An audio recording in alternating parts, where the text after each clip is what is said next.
റമളാനിനെ എങ്ങനെയാ സ്വീകരിക്കേണ്ടത്? റമളാനിലെ ഒന്നാമത്തെ രാത്രിക്ക് വല്ലാത്ത പ്രതിഫലമോ. മനസ്സും ശരീരവും ശുദ്ധമാക്കി മഗ്‌രിബ് നമസ്കാരം കഴിഞ്ഞു. ഇശായിന് ബാങ്ക് വിളിക്കുന്നതിന് മുമ്പ് പള്ളിയിൽ പോയിരിക്കണം ചെറുപ്പക്കാരാ. അപ്പോഴാണ് പള്ളിയിൽ പറയുന്നത്, ഇന്ന് തറാവിയുണ്ട്, നാളെ റമളാനും. കേൾക്കേണ്ട താമസമുണ്ടല്ലോ, കേൾക്കേണ്ട താമസമുണ്ടല്ലോ. വിളിച്ചു പറയണം അൽഹംദുലില്ലാഹ്,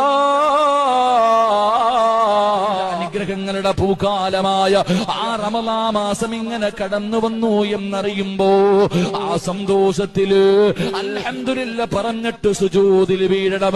അല്ലാഹുവിന് ശുക്ർ ചെയ്യണം, അല്ലാഹുവിന് ശുക്ർ ചെയ്യണം.